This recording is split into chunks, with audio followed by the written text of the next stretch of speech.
Le Grand Matin Sud Radio, 7h, 8h30, Patrick Roger. Il est 7h26, tout compte fait avec vous, Éric Revel. Bonjour Éric.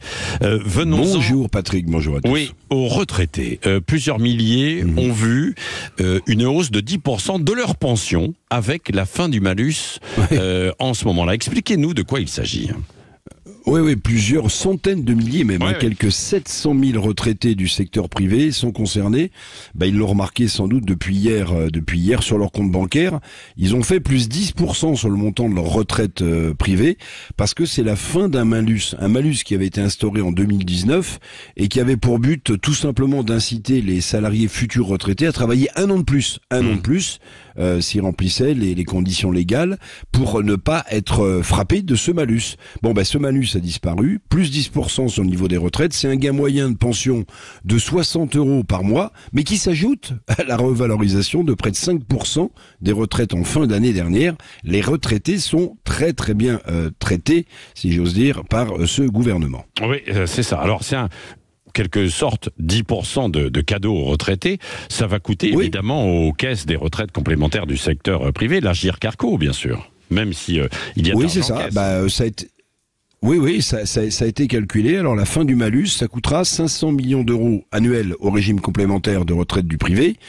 C'est une paille en fait, si j'ose dire, face aux excédents financiers chaque année à coût de milliards de retraites complémentaires du privé, parce que la trésorerie de l'Agirc Arrco, c'est le nom de ce régime de retraite du privé, est très robuste.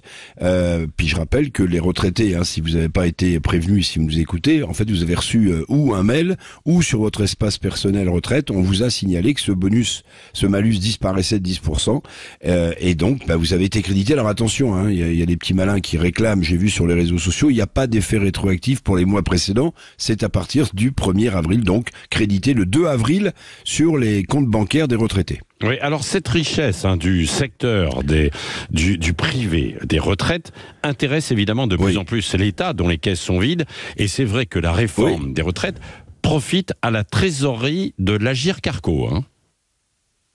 C'est ce que l'exécutif dit. En fait, l'exécutif, le gouvernement qui cherche de l'argent partout, vous l'avez noté, dit en fait c'est grâce à nous si les caisses de l'Agirc Arrco se remplissent, puisque avec cette réforme des retraites qui a mis tellement de gens dans la rue, on a allongé l'âge de départ à la retraite. Donc, vous, Agirc Arrco, vous emmagasinez plus de cotisation, c'est plus 1 milliard en 2026, plus 3 milliards en 2030.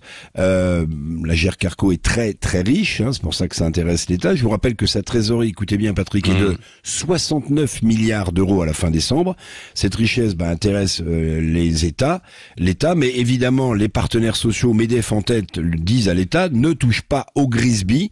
Vous l'avez compris, c'est un nouveau bras de fer, bras de fer avec Bercy, avec Matignon, avec tous les partenaires sociaux, en plus de celui qui se profile sur la réforme, là cette fois, des allocations chômage qui se joue en ce moment. Donc décidément, il faudra que Gabriel Attal soit musclé du bras gauche et du bras droit pour tenir tous ces bras de fer. Oui, merci beaucoup Éric Revel.